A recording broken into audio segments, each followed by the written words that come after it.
everyone, welcome back to Riot. I'm your host Tisa, and this is... May. Yeah, put your phone down. She wasn't ready. You know what, people? She's been yelling at me all day, saying we gotta do this podcast, and here we are, and she's too busy playing Words with Friends. Because I can't figure out a word. Because you're trying to kick my ass? Yeah, something like that. Because I just got a 45 points. Something like that. You're welcome. Okay. She's very competitive. So today, I didn't tell her, I just thought about this right now.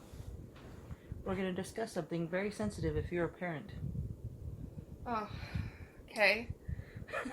We've had some very sensitive things going on. What sensitive thing are we talking about? Okay, first let's just say that we just got back from a very crazy weekend. This weekend was Bananas. the boy's birthday. And so we had 5 of his friends? Uh-huh. 5 of his friends, boys, over on Saturday night, plus him, plus the girl. So we had 7 teenagers from the ages of 12 to 14 in the house. So that was a lot of noise, and they were playing with the dog and getting the dog all riled up. And I went to the bathroom at like 5:30 in the morning, and they were still up. And that's how sleepovers are supposed to be, so. But it was good and exhausting, and then today was his official birthday, so I took them out to Denny's while Amanda was at work, and then she made an amazing dinner. So a few years ago, I made them a special dinner, and I themed it out with Star Wars. Basically, I made meatballs and macaroni and cheese and some veggie, and then I named it all after Star Wars things. And then, of course, I had blue milkshakes. So for his birthday dinner, I said, what do you want to eat? And he said, well, you remember that Star Wars meal? And I'm like, yeah. And he's like, well, I want that, but I want it Pokemon themed. So yeah, I spent my day thinking about Pokemon, and I made him Nachos Supreme, and then I just said it was a Pokemon potluck and a different Pokemon brought each part of the dish, and he was fine with that. So. And then we went swimming. Yeah. And then we had a Sunday bar. Yeah. But I have to say, the Pokemon thing was a little fun for me, picking out the names, because he's been getting on me since he was during the summer when they were at their dad's, for me to learn Pokemon, and so I had to figure out which Pokemon brought what, and I had to research them just a little bit, because it was pretty quick, because it was a quick thing to do, because it was just today that this was brought up. Uh-huh. So, it was fun figuring out which ones should bring what and what they look like and that, or what class they were in and all that. That was kind of fun. But what I wanted to discuss today is about children and their electronics and finding inappropriate things in them. Like, how do you deal with that, and how young is too young? And because when I was younger, things that turned me on was like watching Dirty Dancing, or things like that. Like, it's all in your face nowadays, especially with kids having sex younger and younger, and it's just, how do parents deal with that? You have any? I am just, I don't know, it's one of those tough subjects that... Because I wasn't sexually active, like, I was interested in boys and stuff like that, and I thought they were cute, and,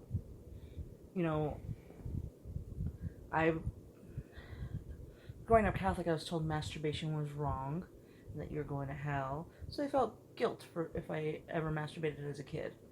And even still, like, I think as I grew up and I got older, if I wasn't having sex with a person, if I wasn't in a relationship, because I'm very need to be, usually I'm in a relationship if I'm having sex, so, because I'm very what is the word? Forgot the word. I'm kind of tired and my brain's kind of I have PMDD, so this week is fun for my brain. We had a whole conversation and I didn't even remember having it. Mm-hmm. But Yeah, she got all mad at me. She's like, why didn't you tell me? I'm like, I did. She's like, no, you didn't. And I'm like, I swear I did. And then I started telling her again, and she's like, oh yeah, I remember that part. Yeah. I remembered bits and pieces of it, but I did not remember the gist. The whole entire thing that she was telling me. So it felt like I was going crazy. Because this is like the first time in a really long time that I forgot a whole conversation. It's been years. I'm telling you, years. And I think it's because I'm not very active right now. So I need to get back on the active train. But I'm omnisexual, which means that I need to have romantic or emotional attraction to a person for me to be physically active with them. So, even that's always been that way. Like, I need to have some kind of feelings towards you. I can't just... It's cool if other people can. You guys go ahead and do whatever you want. But for myself, I need to have a emotional or intellectual attraction to the person, even just to kiss them. Because it was just drilled into me that my body is a temple, blah, blah, blah. So, but it's just the way that I am. So, I didn't start having sex until I was 16. And then I was boy crazy. But in doing that, it also made me flip from boy to boy to boy. So I never got the deep depth of emotional connection that I needed to have to be able to have sex until I was 18. So I think we were both older. Older than what's happened. Yeah, but you also have to take into account there was no cell phones. My first boyfriend and I paged each other. So then, do you think that there should be a limitation on cell phone usage until like 16? I mean, that's hard to say because I got my kids cell phones because they're with their dad. And I want to be able to get a hold of them. But they're not with their dad. They're with us. I know. And yes, I mean, it's frustrating. I'm saying, like, maybe when they're at school, they can have their phone. Should we get a landline so the kids can call the house? We have a landline. Hey, why didn't I know this? It's downstairs behind the coffee machine. Everything's behind the coffee machine.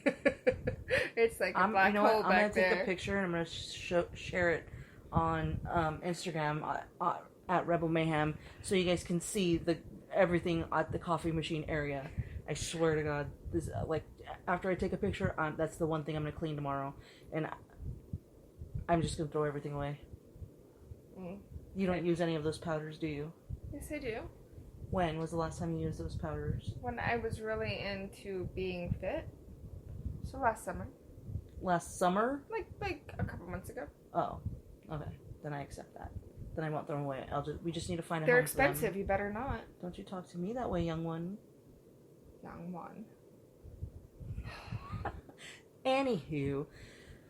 I don't know what the answer is. I just know that it's getting really, really... Real? We're in some deep water here, and, I mean, I trust my kids.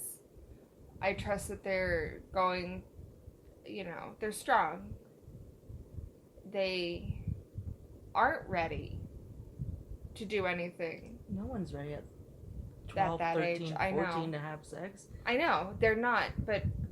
I think 16 I was ready. Because I was very... So... I knew myself. The other thing that I think is a lot different from when we were kids to now is how open we are with all sorts of different kinds of sexuality and things like that.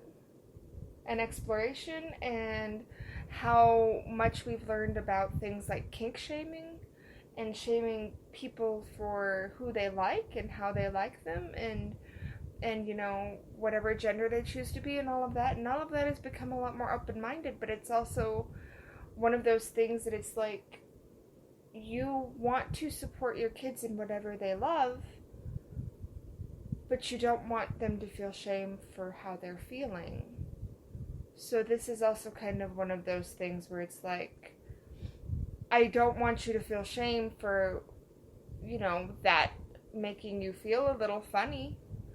But at the same time, you need to make sure that it's just a funny feeling right now and it doesn't go any further than that.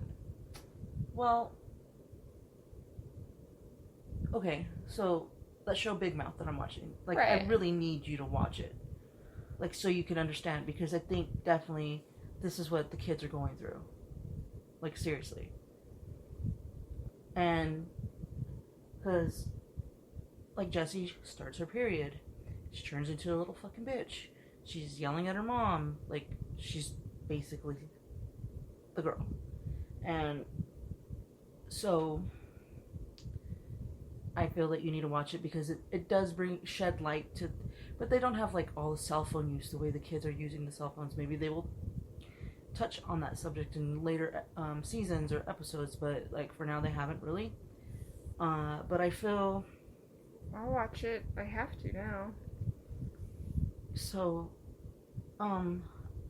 I just feel like it's sex is in the kids' face, and I feel like they're liking, people are dating a lot younger than they were when, like, we were. Or maybe we just came from two different types of families. Well, I mean, okay, so my daughter went to the mall with some friends this weekend and hung out for a few hours. How is it different when we were kids? Other than she called it a date. It wasn't really a date. Because a girl asked her out on a date. Because the girl asked her to go with her. Yeah. She said, "Do you want to go on a double date with me?" So she went, we took her. And the girl that she went on a date with was disrespectful as fuck. I don't like her. Because they met some cosplayers that hang out there at the mall. Apparently these cosplayers are there every weekend. And the girl that she's on a date with says to her, "I think I'm catching feelings for one of the girls." And I'm like, does she really know what catching feelings means? And she's really young to be using that term. I'm like, she might just like her and think she's cute and might want to hold her hand or kiss her, but she's definitely not catching feelings. That's a grown-up word. And even like the little girl, we were walking away and she said, "Now we gotta wait for my man." You're 12 years old, bitch. Like, nah. You guys are too young to be having grown-up relationships. And I feel like as they get older, all this is gonna fuck them up in the long run. And like, we have to watch at least our kids, Right, well, there has to be, we need to figure out some things. Like, this is a scary time, like, and especially with like STDs and stuff, and these kids, and they don't know what they're getting themselves into. yeah, but I think we're doing everything we can because I think we're being really open, really honest with her. We're not shaming them into thinking what they're feeling is wrong, and we're trying to be approachable. Yeah, I'm just afraid that she's gonna get herself into trouble. I'm afraid of that too.